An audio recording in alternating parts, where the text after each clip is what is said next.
أعوذ بالله من الشيطان الرجيم بسم الله الرحمن الرحيم إن الحمد لله وأشهد أن لا إله إلا الله وحده لا شريك له وأشهد أن محمدا عبده ورسوله. Ngicela Allah angivikele kusathane ongathandwa egameni lika Allah onomusa onesihawu. Ngempela udumo lumfanele uAllah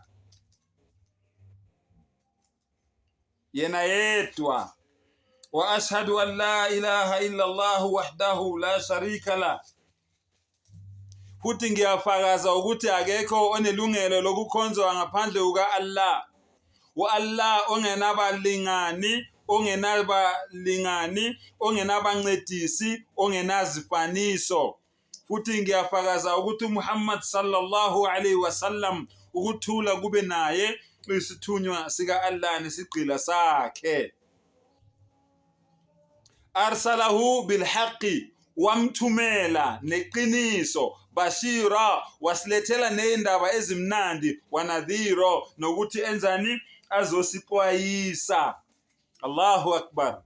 Namhlanje ngifuna ukubonisa abantu isiprofeto ngokuza kuka Muhammad ukuthula kube naye emhlabeni eBhayibhelini ngifuna ukubonisa isiprofeto ngoMuhammad. Mawuphika wena bese uyangitshela ukuthi ngokubona kwakho kukhulunywa ngobani. Lalela Deuteronomy 18 verse 18. Isiprofeto lesi sika Musa. Isiprofeto ngiyakubavusela umprofeti onjengawe kubafowabo. Phakathi kwabafowabo lalela ke ngibeke amazwi ami emlonyeni wakhe akhulume kubo konke engimyala ngakho. Ngiyakubeka amazwi ami emlonyeni wakhe. uMuhammad wayengafundanga, engakwazi ukubhala, engakwazi ukufunda.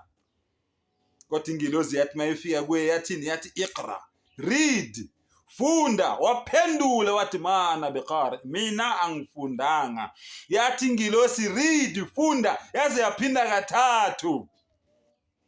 Egcineni yambamba imcindezela esifubeni, yamsuffocatisa lo muntu, uyacinana lo muntu, yamcindezela lo muntu, uyabona lo muntu, hey ngiyabulawa ke la. Ithi mayimiyeke lapho ithi iqra bismi rabbikal ladhi khalaq. Yayibona iyamtshela manje ayimncengi. Uyabona ukuthi ngoba angikwazi ukubhala sengumtshele lo muntu angikwazi ukubhala, mina angikwazi ukufunda. Kusho ukuthi ufuna lento, ngisho lento ayishoyo. Ngibeke amazwi ami emlonyeni wakhe. Funda egameni lenkosi yakho edalile. Iqra wa rabbukal akram. Funda egameni lenkosi yakho ephakeme kakhulu. Allahu akbar. Allahu akbar. Na verse Deuteronomy 18.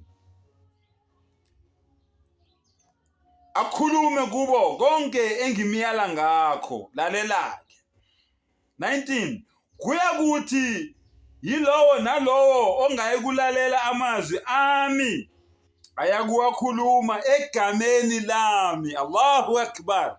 Hayi noma egameni likaBani, bismillah.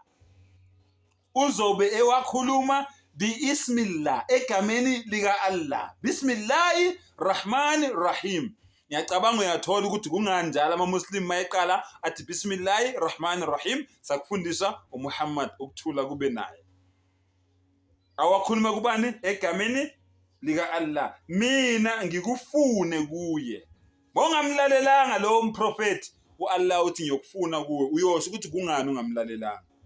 Sengathi uAllah angasivula ingqondo, asivula amehlo, asidonse ebumnyameni asilethe kukhanyeni. Wa akhir dawana anil hamdulillahi rabbil alamin.